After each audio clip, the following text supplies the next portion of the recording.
계란에 콜레스테롤이 많아서 심혈관 질환을 일으킬 수도 있다. 혹은 노른자는 빼고 흰자만 먹어야 몸에 좋다. 계란과 이런 음식을 같이 먹으면 큰일 난다 등 계란에 대한 별의별 이야기가 많습니다.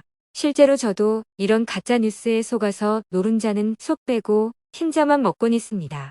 그런데 알고 보니 거짓 정보였습니다. 아시다시피 콜레스테롤은 두 종류가 있습니다. 이 중 LDL 콜레스테롤이 몸에 나쁜 것이고 계란 노른자에 있는 건 HDL 콜레스테롤로 우리 몸에 좋은 콜레스테롤입니다.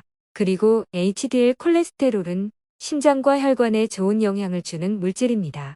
한때 이런 거짓 정보 때문에 계란을 많이 먹으면 콜레스테롤 수치가 증가하여 심장병 같은 성인병에 걸린다 혹은 치매에 걸린다 같은 말이 많이 나돌았습니다. 이처럼 이번 영상에서는 거짓 정보를 싹 걸러내고 계란에 대한 진실과 효능 그리고 어떻게 먹어야 하는지 낱낱이 파헤쳐 드리겠습니다. 꼭 영상 끝까지 시청하시고 꿀팁 얻어가세요. 8분 건강은 매주 월, 수, 금 저녁 8시 8분 업로드합니다. 여러분의 구독과 좋아요는 영상 제작에 정말 큰 도움이 됩니다.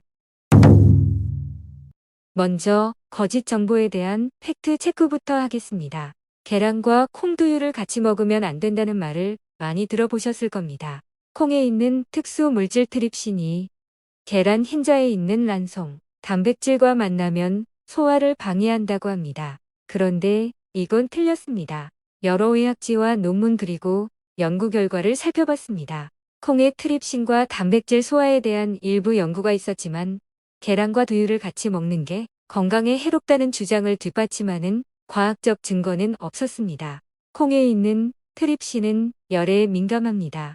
그런데 두유를 만들 때는 콩을 가열합니다. 그러니 콩두유에는 트립신 함량이 아주 적은 편입니다. 게다가 두유가 아닌 그냥 콩을 먹더라도 트립신이 끼치는 영향은 크지 않았습니다. 또한 계란에도 영양소 흡수를 방해하는 아비딘이라는 단백질이 있으나 이 역시 열에 민감하여 후라이를 하든 삶아 먹든 결국 사라집니다.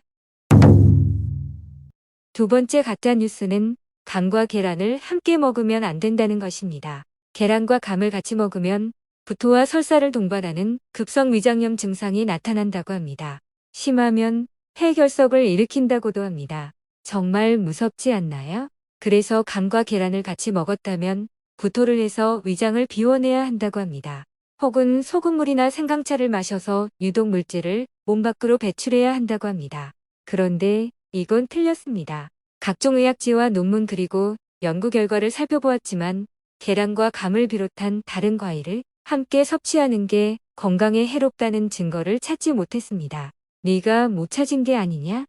라고 반문하실 수도 있지만 제 검색 능력은 타의 추종을 불허합니다. 마지막으로 녹차를 비롯한 차입니다. 차에 있는 탄닌 성분이 계란의 단백질과 만나 단백질을 응집시킨다고 합니다.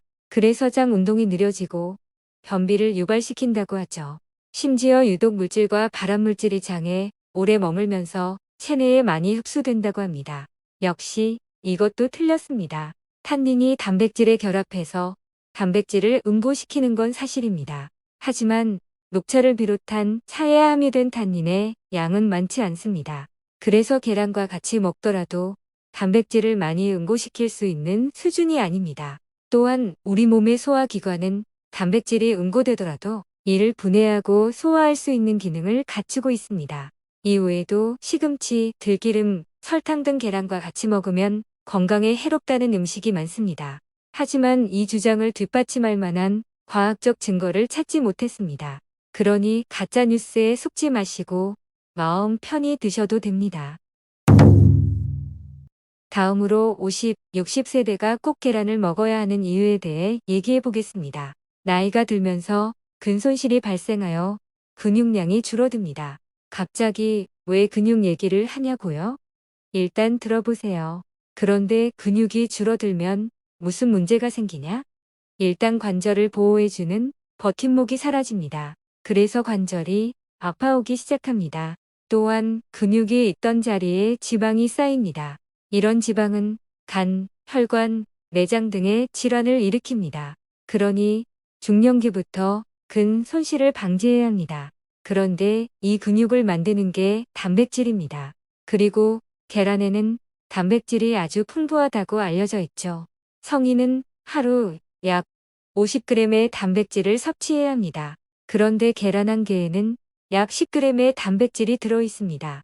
게다가 계란에 있는 비오틴 성분은 우리 몸에서 단백질 합성을 도와 근육을 만들어줍니다.